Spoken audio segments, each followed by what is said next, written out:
session tonight. And tonight we are going to have another educator from different part of the world. Tonight our educator is from Turkey, and she is an English language teacher, team leader, and speaking examiner trainer at International Exam Center, Zeynep Yeliz Ayhan. When she comes, we are going to start our live session with her, and we have a lot of topics to discuss with her, and it's going to be very fruitful session. There she.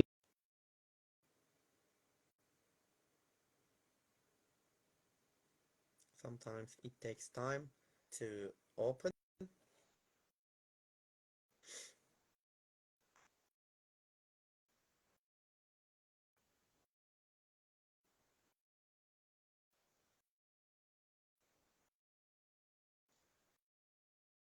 She's here.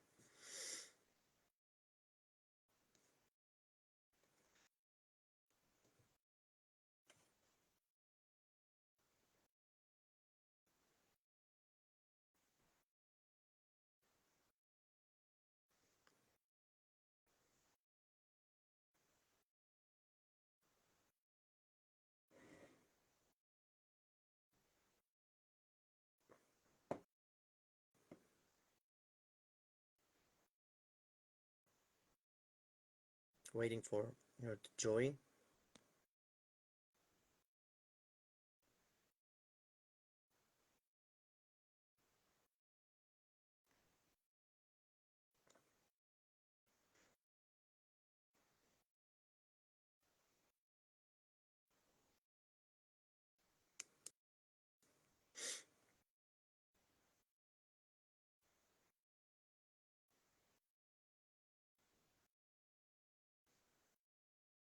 Yes. Hello. Hello, hocam. It's nice to see you here. I'm just waiting for the connection because it's not about us. It's about the Instagram. I don't know the reason, but it takes a little bit time to join.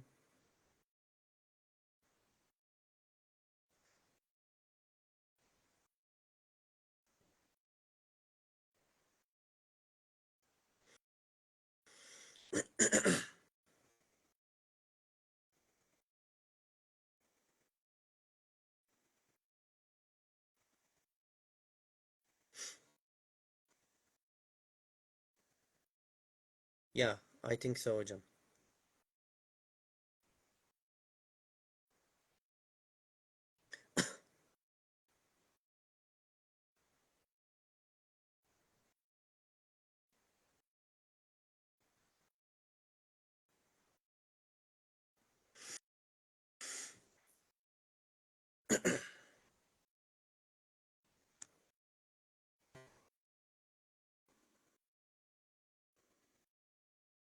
Yeah, I know, Yeliz hocam. It's not about you. You have done it, but we need to wait.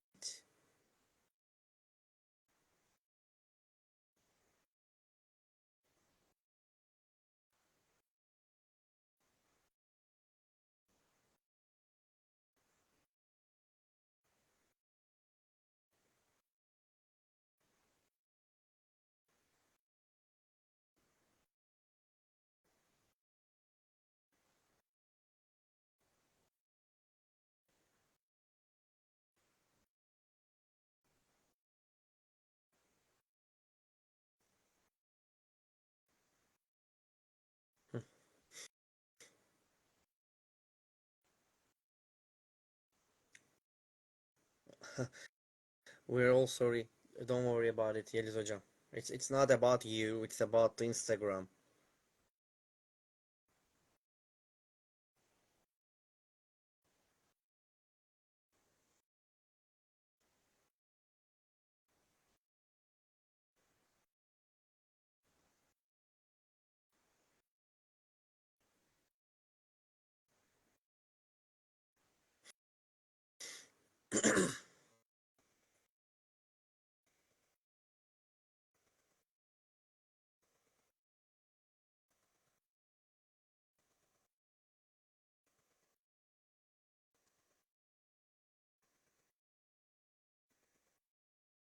Yes.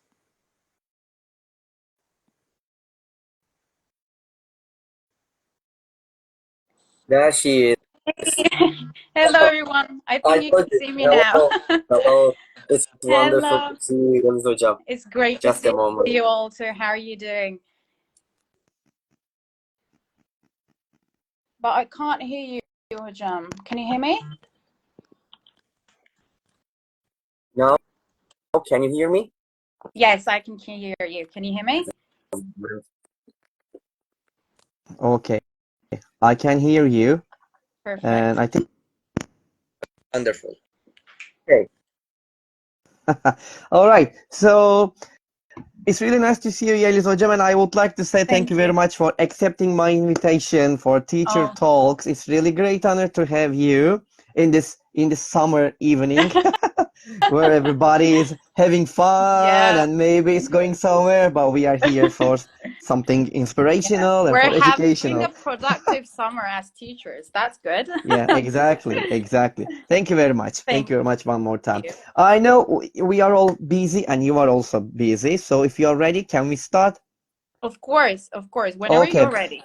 okay, wonderful. So, and before starting our live session, if you have any questions to Yeliz Hocam, please write them Yes, please. into the question part, not into the comment part, because when you write there while we are talking, maybe we miss it. So if you write your questions, if you have, of course, into the question, the icon under if you see it, right there, and I can divert your questions to her. Yeah. And also, I also want to say thank you very much for everybody who joins here Yes. tonight in this hot summer night. Okay, anyway, let's get started. I know about you, Yeliz Hocam, but maybe our guests would like to know about you. So can you tell us about yourself a little bit and a bit about your experiences? Of course.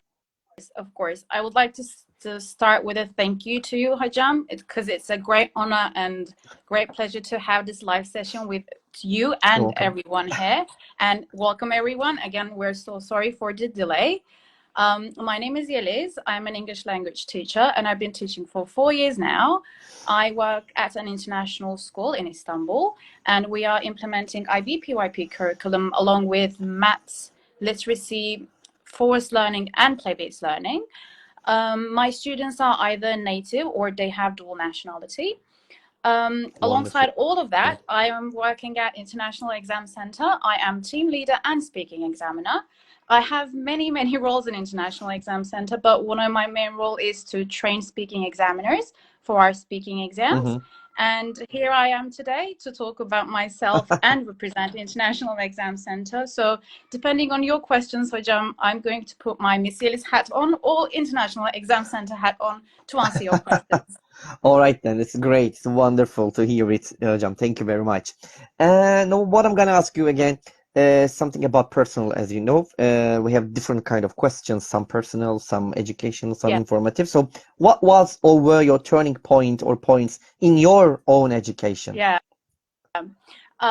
Throughout my education, I studied in Turkey, and my mom is an English language teacher as well. And I grew up watching my mom, and she was so good at her job. And when I was a kid, I was studying in the same school, and thanks to my lovely mom, I had a scholarship because we were in the same school, right? Yeah, wonderful. And to be honest, I wasn't a bright student till middle school.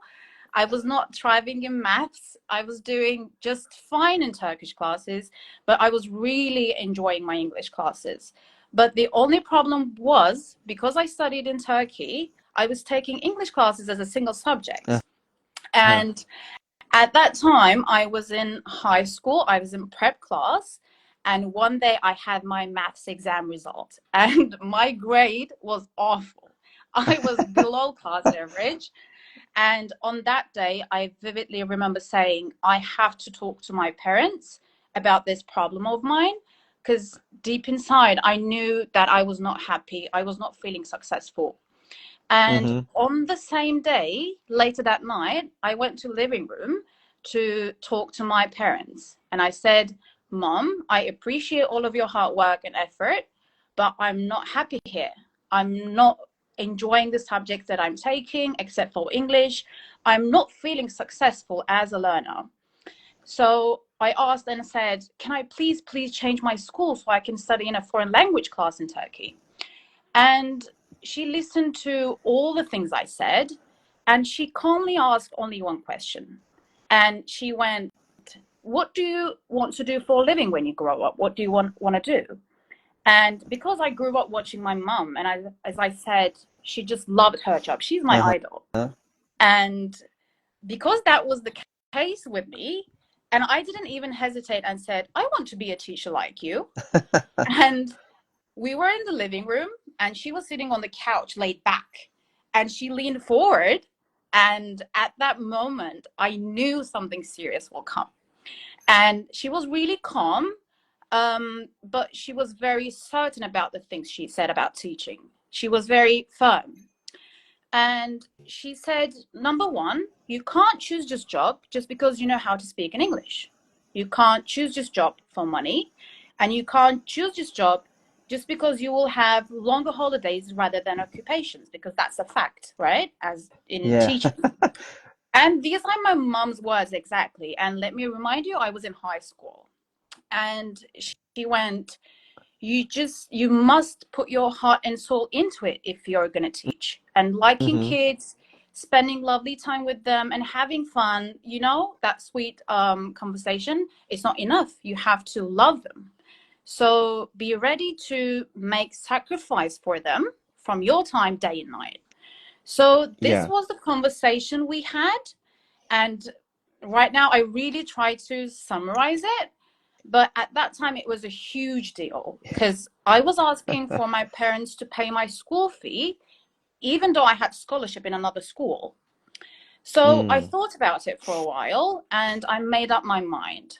Like I asked, I changed my school and I enrolled into a high school that has a foreign language class. Then I became a total nerd till today.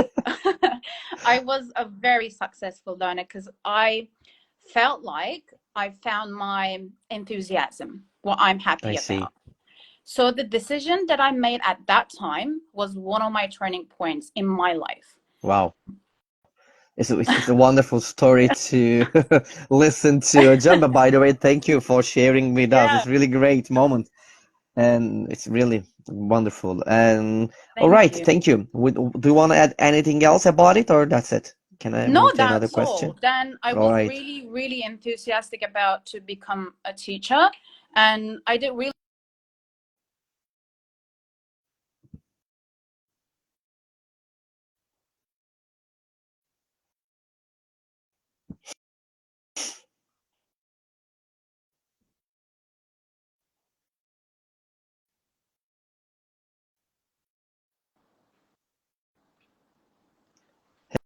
Hello? Hello, I'm here. Can you see me? Yeah. Can you hear me? Yeah, sure. Now, you're back. Okay. Perfect. All right. It's a wonderful story that that told us here, Jam. Thank you very much. And you said you've been I think teaching almost 4 or 5 years, something like that. Okay. 4 years, I'm sure that in this period you have tried different methodologies, different techniques and strategies in your classes. And I'm sure that you have a kind of a philosophy to follow or to apply. So what is it? What is your philosophy of teaching? I'm not the kind of person who just does her job and at the end of the day who says, okay, my job is here done today. I'm done for the day. I'm leaving. Bye-bye. So my philosophy of teaching is not to teach my students, but to raise them from head to toe. So in the class, I like making my students think by asking them cognitively challenging questions. And can you hear me now? Yes. I said I like making my students think by asking them cognitively challenging questions, and I can confidently say that I am using inquiry-based teaching skills. I like to guide them towards the information, towards the knowledge by holding the torchlight in my hand, basically. I'm not directing them. I'm not telling them what to do, where to go. But I can say that as a teacher, I'm the light on their way in their learning journey.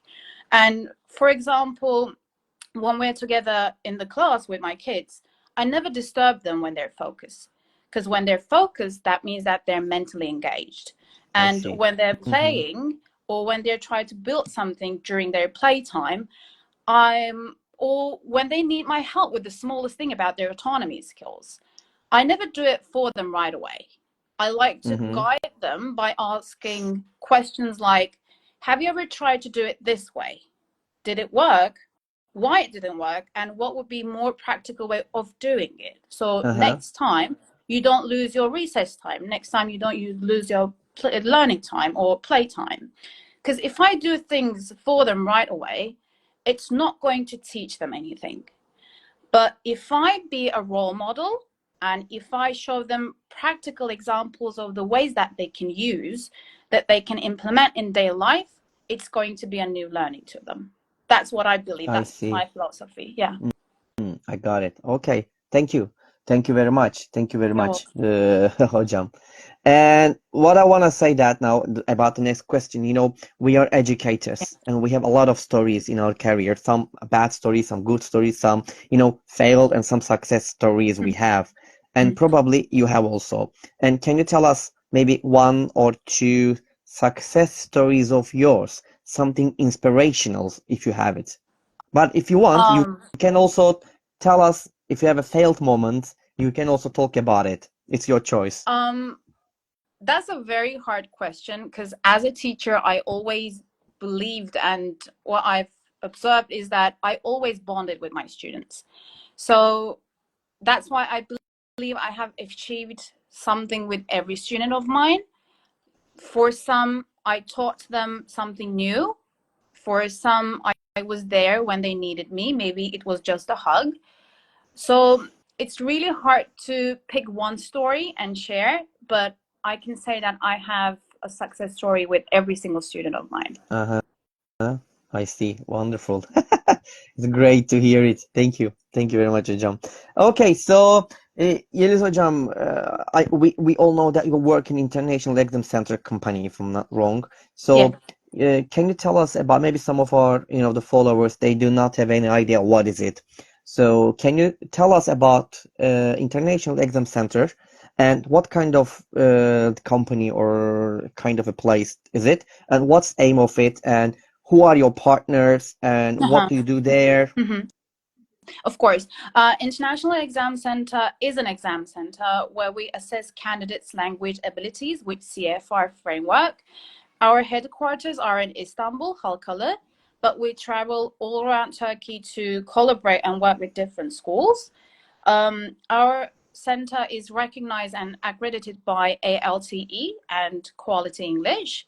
These are two different major companies around Europe, and as we assess candidates, basically they're assessing us and they're making sure that we're on the right track of what we're doing and how we're doing our job, because we need their accreditation to be able to conduct our exams. ALTE, Association of Language Testers in Europe, established in 1998 by two universities together, University of Cambridge and University of Salamanca. We work together with them so that we can make sure we are conducting fair and accurate exams for our candidates. And we must meet their standards that they have established. I see. Thank you. Thank you very much, Hocam. And by the way, I'm sure that you support educators and students all the time. So how do you do that? What kind of support do you provide for educators and also students? As an International Exam Center for educators, we are providing speaking examiner training before the exam. For students, we have International Exam Center ESOL exam packs, practicing packs booklets. And we have very similar questions in the booklet to the main exam that they're going to take.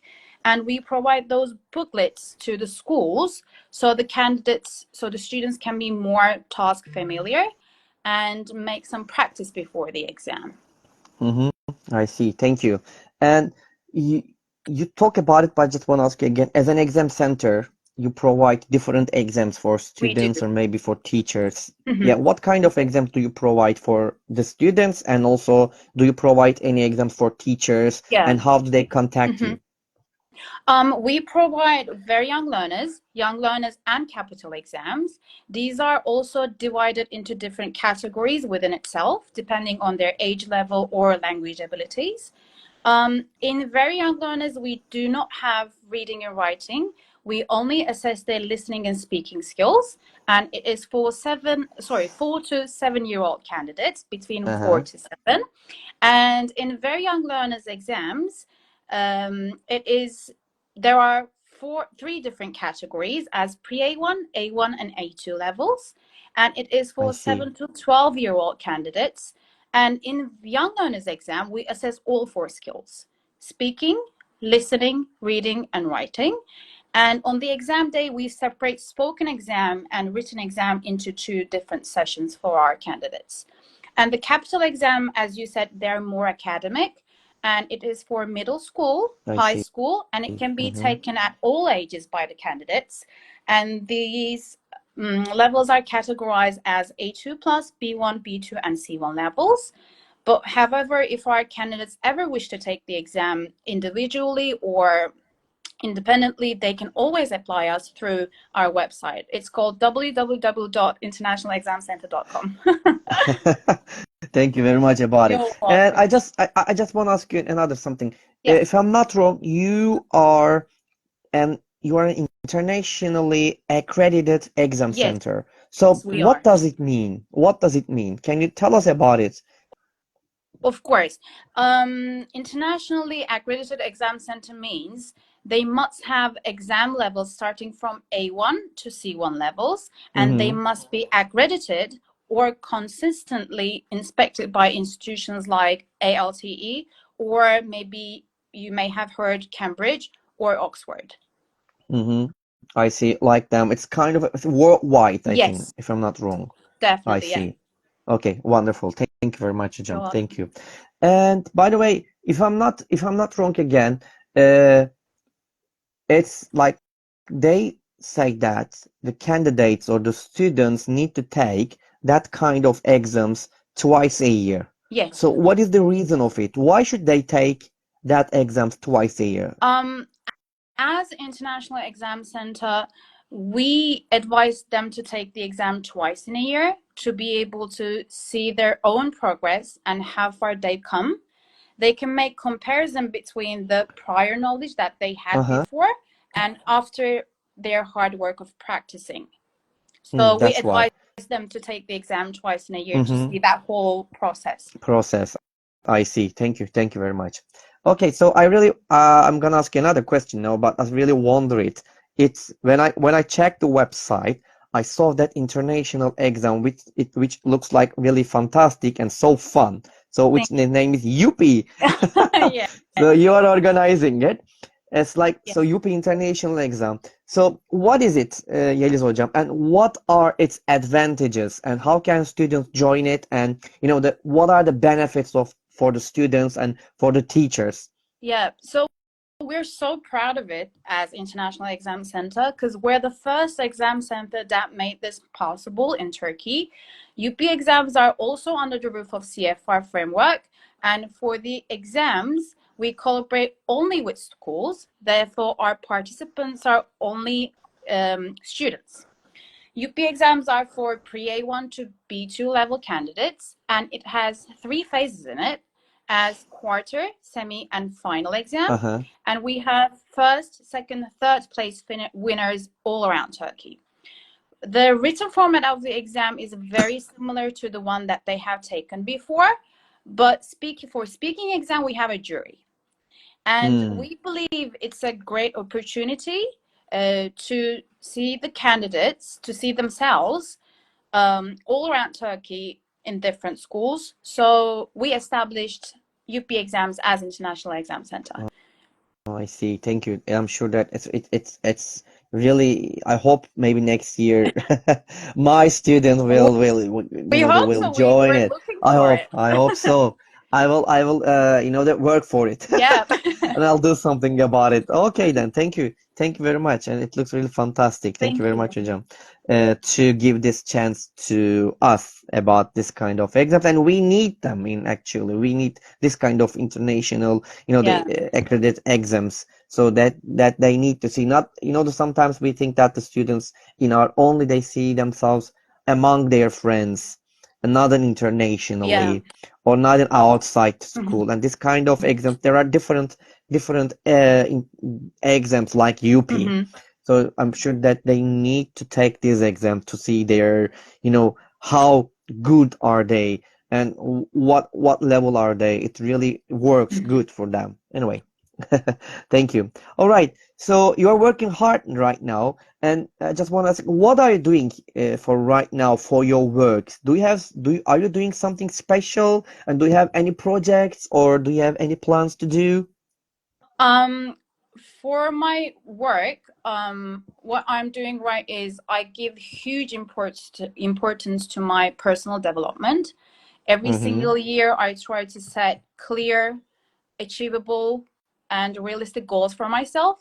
So I know my strength and areas I should work on.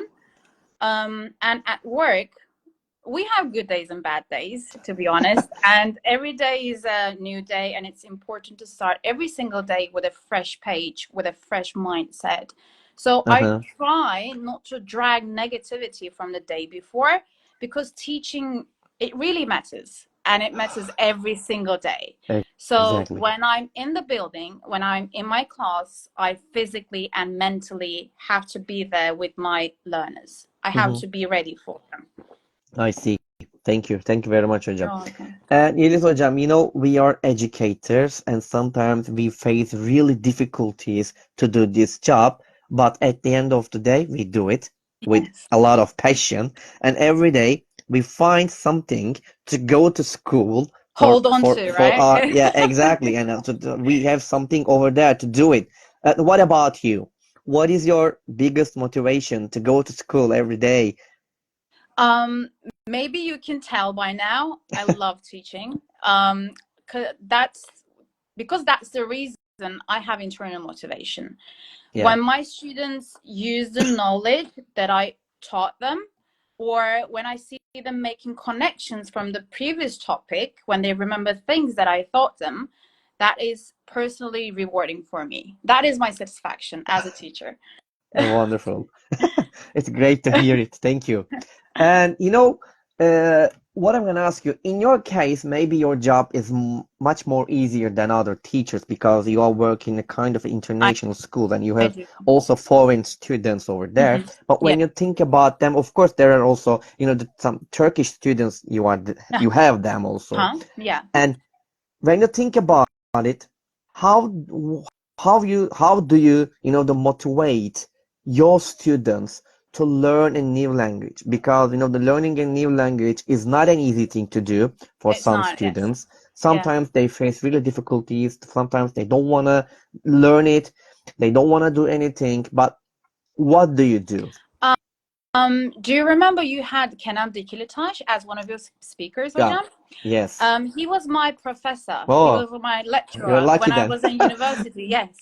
And he was teaching how to write research papers when I was in university. And this topic was my question with him. Wow. This was my research paper topic.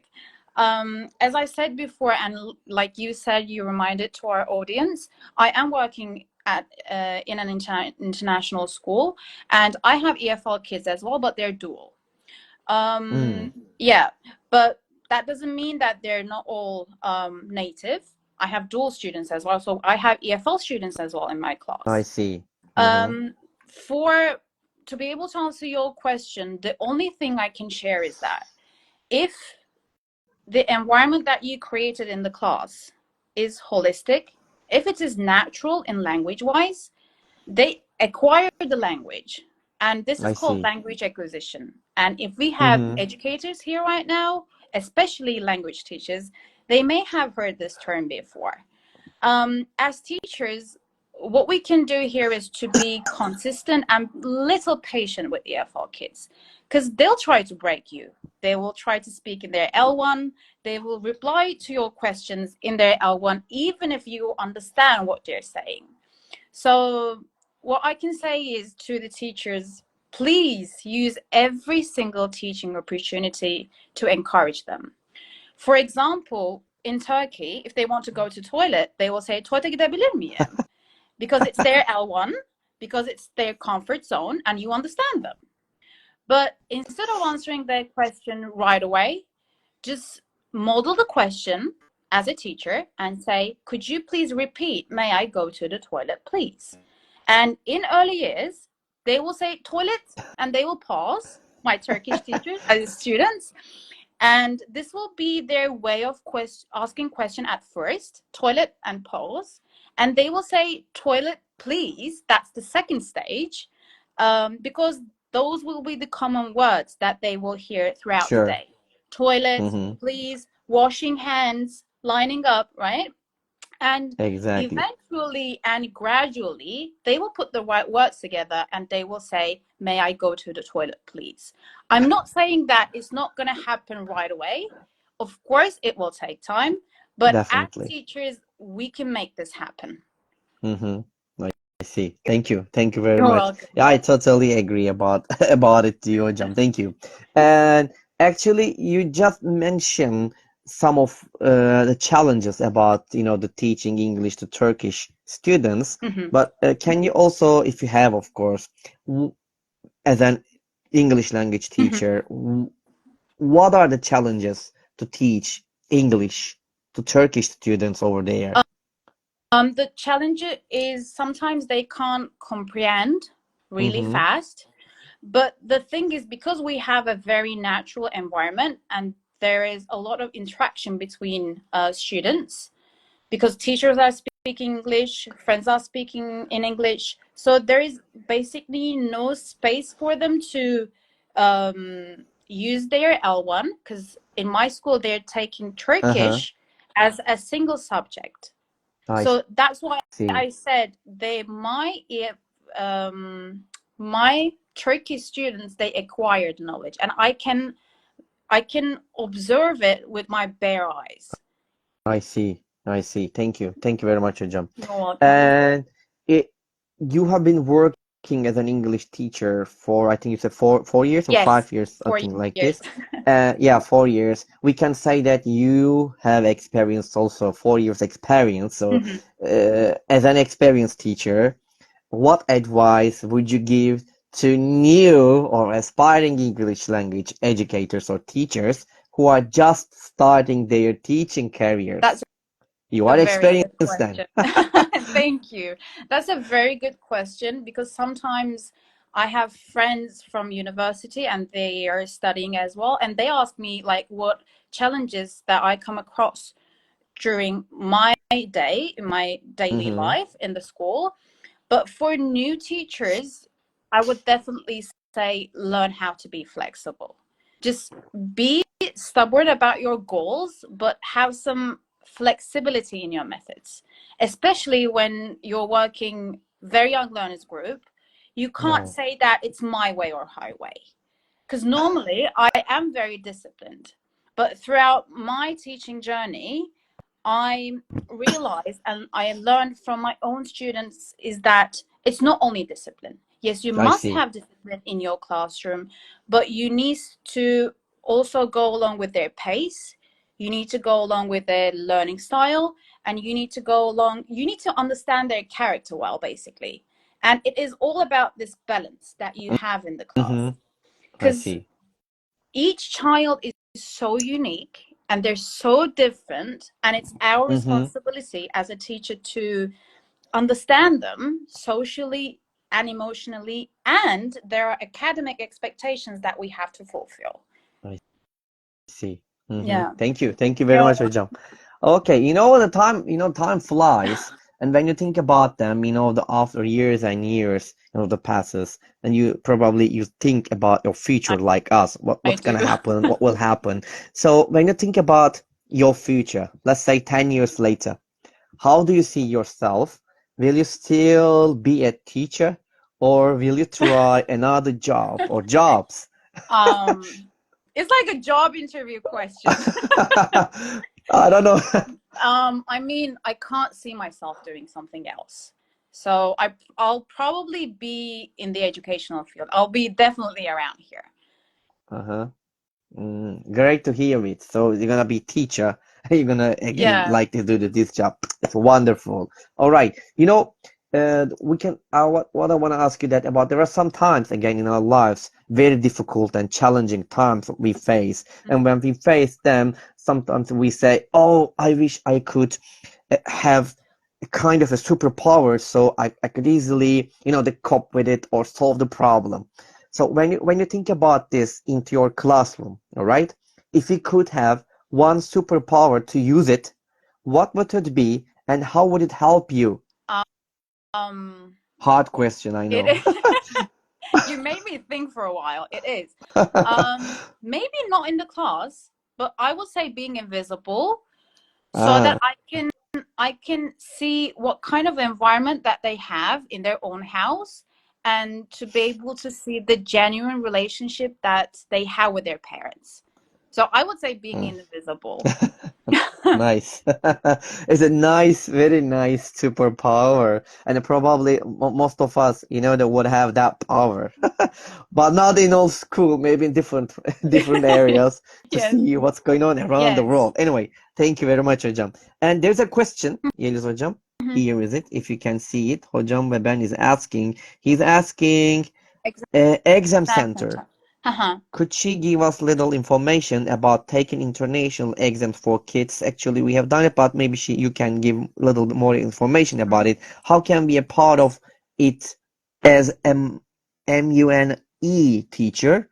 Is Uh-huh. it easy and really that necessary? Advantages and prices, etc.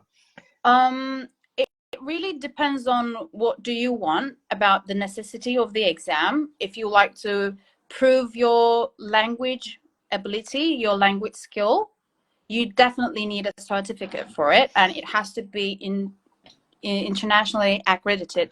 It can not only us, but it can be from International Exam Center, from Oxford, from Cambridge, but it has to be accredited. So just be mindful of that.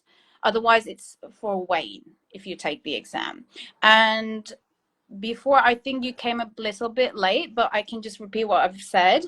We're making very young learners, we're conducting very young learners and young learners exams, and these are two different main exams.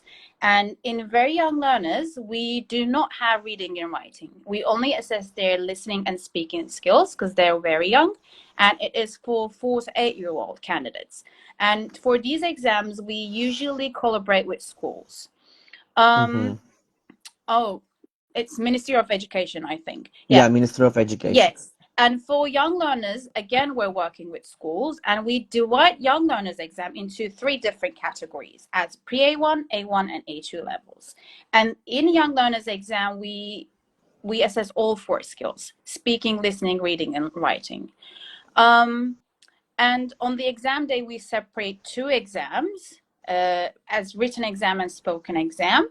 And in speaking exams, they are coming to we have ushers in our team, and ushers are helping our candidates, and they come 2 by 2, and they have one speaking examiner, and one speaking examiner has a booklet, examiner booklet, and we have candidate booklet. So in examiner booklet, we have questions in it, and in candidate booklet, we have only visuals. So basically, we're using the booklet. We're also using another materials like flashcards, like a car, because there are questions like, could you please put this pen on the table? Because there's a table visual in the booklet. Mm-hmm. And we're doing capital exams for academic levels. Maybe it is for you, because he just ask Minister of Education exams, because it can be taken high school, middle school, and it can be taken at all ages. And if you just get in touch through our website, we have contact details in there. We'll give you more detailed information about it. Wonderful. Capital exams, right for you. Yeah. I see. Thank you. Thank you very much, Hocam. Thank you for all those information that you provided us. I'm sure that it's really clear I hope for so. him to about it. Thank you. Okay, so we talk about the superpowers and other things, and what I'm gonna think that we have finished the interview when you step outside your home and you find a lottery ticket that ends up winning $100 million, which is a big and huge amount. What would you do? But please be honest, okay? Don't tell something different that you're, in a live session. I mean, I would be scared at first. That would be my first emotion, I believe. But I think I would do the right thing. I would go to the police station, or I would call someone that I trust. That would be my first feeling. I would be really scared, and I would try to do the right thing probably. Uh-huh. Okay, it's wonderful. You're not gonna spend it. This money for you. You I win it. wouldn't You. go for shopping, definitely I not. see. I see. Okay. You're Okay. welcome, Great. Thank you. hocam Ben. I hope it was All right. clear for you. Thank you very much, Hocam. Okay, so the time flies, okay, and I'm gonna ask you my last question, Okay. Yeliz Hocam. So it's the most difficult one. Yeah, really. Okay, so are you ready for the last question? I am. Okay, I am ready. here is the question. What is your motto? Yeah. My motto is being a teacher is a job, but being an educator is an identity. Can we have it again? Being a teacher is a job, but being an educator is an identity. Yes, Why? thank you. If you ask me why, we're working with kids, and they're learning lots of things by imitating, by observing, by copying us, basically. And sometimes we don't even realize that we're being watched all the time. So as a teacher, I believe our job has to be part of our character, not in the building, not in the school, but outside of the school as well. It has to be our identity. Okay. Wonderful. Thank you. Thank you about it, Yeliz Hocam. You're Okay, welcome. and that's all my questions, Yeliz Hocam. It was so much Before fun. thank you. And before ending, we're coming to end, of course, unfortunately. Oh. Before ending our last sessions, would you like to add anything else? Not so much. I would like to say thank you all. It was a great session. I had lots of fun, and as I said, it's a really great honor to be here, to be all of you. So thank you so much, Volkan Hocam, for doing these sessions. It's really beneficial. Thank you. Thank you very much. We are happy to have you here tonight, Thank Yeliz you. Hocam. Okay, and I just want to say one more time, thank you very much for being with us and Thank for you. your Thank you for your advice, for your ideas, for your suggestions, for your advice, and especially the most important thing, your time. You spent your time here with us. That was wonderful. Thank you. Thank you, Yeliz so Hocam. much. And Zeynep Yeliz Ayhan was with us tonight with our 167th session of Teacher Talks. We had a fruitful session with her. And as you know that we are going to be here next week at the same time on the same day, on every thank you, every Monday at 9 p.m. And until the next time, and wherever you are, good morning, good afternoon, good evening, and good night. And until the next time, one more time, please take care of yourselves. Take care of yourself, Yeliz Hocam. And bye-bye, everybody. And bye-bye, Yeliz Hocam. And peace. Take care, everyone. Bye-bye. Bye-bye.